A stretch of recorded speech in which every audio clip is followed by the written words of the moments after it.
മഹേഷിന് എവിടെ പോയേ? ഉച്ചയ്ക്ക് ഉണ്ണാനും വന്നില്ലല്ലോ. ഒന്ന് തൃശ്ശൂർ വരെ പോണ്ടി വന്നു. മുമ്പൊക്കെ എവിടെ പോകുമ്പോഴും എന്നോട് പറയായിരുന്നു. ഈയിടെയായിട്ട് മഹേഷിനൊരു മാറ്റമൊക്കെ കാണുന്നുണ്ട്.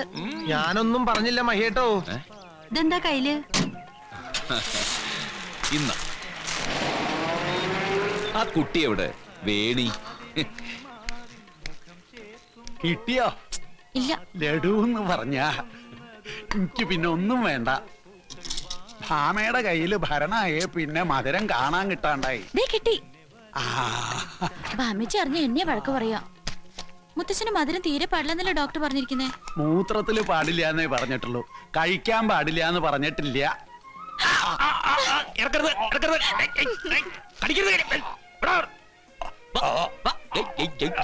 കള്ളനെ കയ്യോടെ പിടികൂടി ലഡ്ഡു കെട്ടു തന്നെയായിരുന്നു ഇവളെയും കൂട്ടുപിടിച്ച്.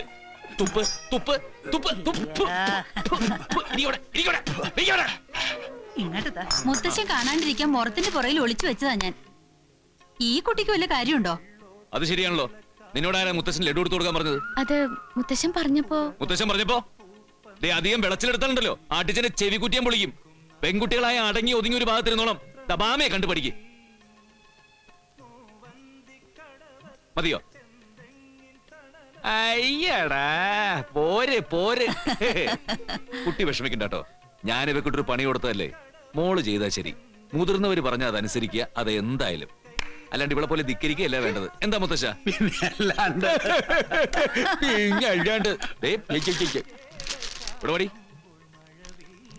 നിന്റെ കൈ കൊണ്ട് അവക്ക് കൊടുത്തേ. ഇവക്ക് കുറച്ച് ഡ്രസ്സുകളാ മുത്തശ്ശി. ഇനി ഇതൊക്കെ നമ്മള് വേണ്ട ഇവൾക്ക് വാങ്ങിച്ചു കൊടുക്കാൻ. കൊടുക്കടി. ഇഷ്ടപ്പെട്ട് വാങ്ങിയതല്ലേ, സ്വയം അങ്ങോട്ട് കൊടുത്താ മതി.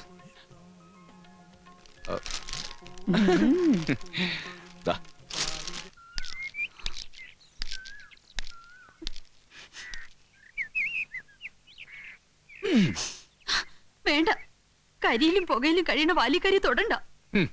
നിവൃത്തിയില്ലല്ലോ. ഈ വാലിക്കാരിയല്ലേ ഞാൻ കെട്ടാൻ പോണത്. ഒന്നും കഴിഞ്ഞിട്ടില്ലല്ലോ. വേണ്ടെന്ന് വെക്ക, ഇനിയുണ്ട് സമയം. അതിപ്പോ എങ്ങനെയാ? എല്ലാരും കൂടെ പറഞ്ഞുറപ്പിച്ചു പോയില്ലേ? അതെ, അത്രേ ഉള്ളൂ മഹേട്ടിന്.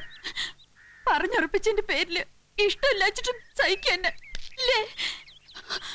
അല്ലാണ്ട് ഒരിത്തിരി ഇഷ്ടം എന്നോട് ഉണ്ടായിട്ടല്ല. വേണ്ട മഹേട്ട, എല്ലാം കൊണ്ട് എന്നെക്കാളും ചേർന്ന ഒരു കുട്ടിയെ മഹേട്ടിന് കിട്ടും. അങ്ങനെ ആയിക്കോളും. എടി പോത്തെ, എന്നാൽ ഇതിത്തിരി നേരത്തെ പറയാറുന്നില്ലേ? ഇനി എവിടെ പോയൊരു പെണ്ണെ കണ്ടുപിടിക്കുക? അല്ല, എന്തിനാ ഇപ്പൊ വേറെ പെണ്ണെ തെരഞ്ഞു പോകുന്നത്? നമ്മുടെ വേണിയായാലോ സൗന്ദര്യമുണ്ട്, നിന്നെക്കാൾ ഇത്തിരി മൂപ്പും കുറയും, എല്ലാം കൊണ്ടും ചേരും. എന്താ? എനിക്ക് മനസ്സിലാവുന്നുണ്ട്. ഞാൻ അത്രയ്ക്ക് പൊട്ടിയൊന്നല്ല. വന്ന് കേറിയപ്പോ തൊട്ട് എന്റെ ഉള്ളിലിരുന്ന് ആരോ പറയുന്നുണ്ട്, ഇവിടെ നല്ല നേരത്തല്ലേ ഈ പടി ചവിട്ടിയെന്ന്. അതാരാ നിന്റെ ഉള്ളിൽ നിന്ന് പറയണ ആള്? ഞാനറിയാതെ. കളിയാക്കണ്ട. എടി പോത്തെ, പോത്താച്ചിട മോളെ, ഈ കുശുമ്പും കുന്നായ്മയൊക്കെയുള്ള നിന്നെ അല്ലടി മഹിയേട്ടന് ഇഷ്ടം. നിന്നെ മാത്രം അല്ലടി ഇഷ്ടം. തഞ്ചാവൂരിന്നും തൂത്തുക്കുടി എന്നൊക്കെ ആരെങ്കിലും വന്നാ അതില്ലാണ്ടാവൂടി. എന്നാലും മഹേട്ടന് കുട്ടിയോട് ഇച്ചിരി ഇഷ്ടമുണ്ട്. അത് പിന്നെ ഇല്ലാണ്ടിരിക്കോ? അവൾ ആരും ഇല്ലാത്ത കുട്ടിയല്ലേ? അതൊക്കെ ശരിയാ.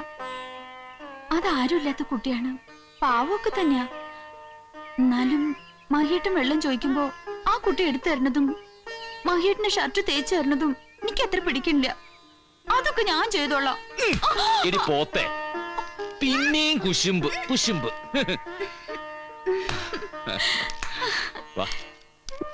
പണ്ട് ഡിഫൻസിലായിരുന്ന കാലത്ത് സഞ്ചാരം തന്നെയായിരുന്നു സഞ്ചാരം. പല നാടും ചുറ്റിയിട്ടുണ്ട്. ഒരു നാടും പക്ഷേ ഇത്രയ്ക്ക് മുത്തച്ഛന് ഇഷ്ടായിട്ടില്ല.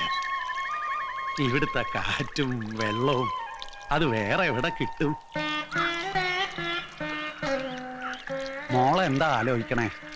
ഒന്നുമില്ല, വെറുതെ അപ്പൂപ്പനെ ഓർത്തുപോയി. അപ്പൂപ്പനും ഇങ്ങനെയായിരുന്നു. എന്നും സന്ധ്യയ്ക്ക് പുഴക്കരയിൽ വന്നിരിക്കും എന്നെയും കൂട്ടി. നിറയെ പടിക്കെട്ടുകളുണ്ട് പുഴയിലേക്ക് ഇറങ്ങാൻ. അവിടെ ഇരുന്ന് ഒരുപാട് കഥകൾ പറഞ്ഞു തരും, പാട്ട് പാടും. ഇനി ആ സ്ഥാനത്ത് ഈ മുത്തശ്ശനെ കണ്ടോളൂ.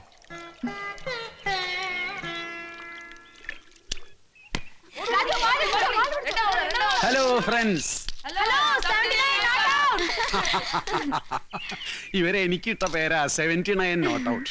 മുത്തശ്ശിക്കും ഉണ്ട് 74 നോട്ട് ഔട്ട്. അയ്യോ, എനിക്കറിയില്ല. അതെന്താ PC? പുതിയ ചേച്ചി. അത് കൊള്ളാം. ഭാമ കണ്ട വഴക്ക് പറയും, എന്നാലും ഒരു രസം. ഇടയ്ക്ക് ഞാനും കൂടാറുണ്ട് ഇവരോടൊപ്പം. പണ്ട് ഡൽഹിയിലും ജലന്ധറിലും ഒക്കെ ആയിരുന്നപ്പോ ബൗളിങ്ങിലായിരുന്നു കേമം. ഇപ്പോ വയ്യ, എന്നാലും ബാറ്റ് ചെയ്യാം.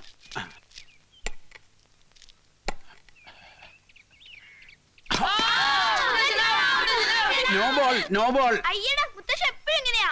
കറക്റ്റ് ആയിട്ട് ബൗൾ ചെയ്യ. ഇല്ലല്ല മുത്തശ്ശ ഔട്ടാ. നീ പറ.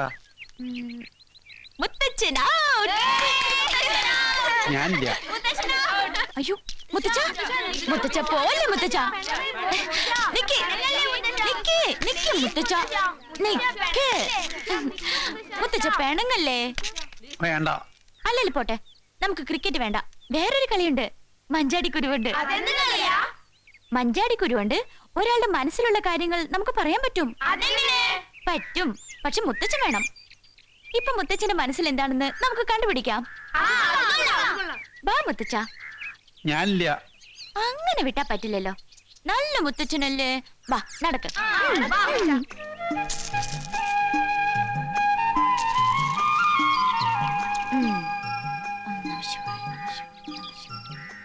ആ കൈയൊന്ന് കാണിച്ചേ. കാണിക്കും മുത്തച്ഛ. ആ കൈ കാണിച്ചേ.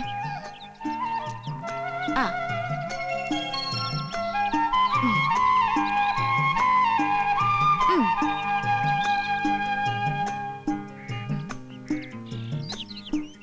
ആ കണ്ണടച്ചേ.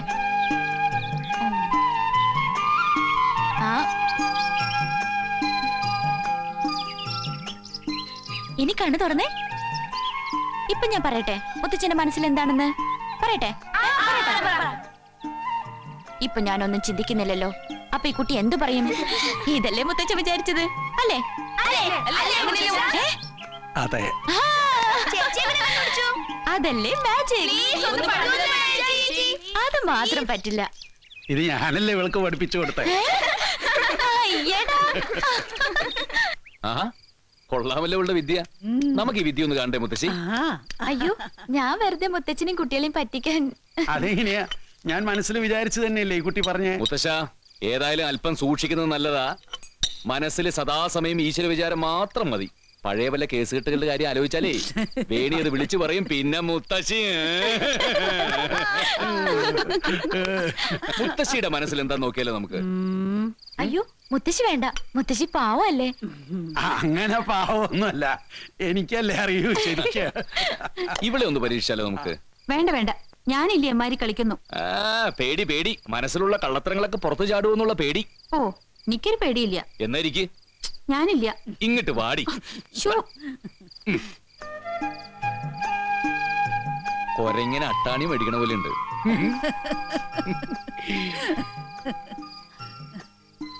ആ ഇവളുടെ ചെവിയിൽ വെക്കാൻ പറ്റിയത് ചെമ്പരത്തി പൂവാ. കണ്ണടച്ചേ.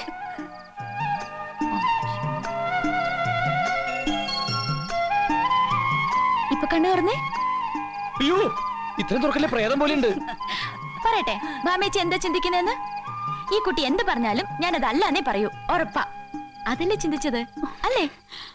അയ്യോ സത്യം, ഇപ്പൊ ഇവള് ഇത് തന്നെയാ ചിന്തിച്ചത്.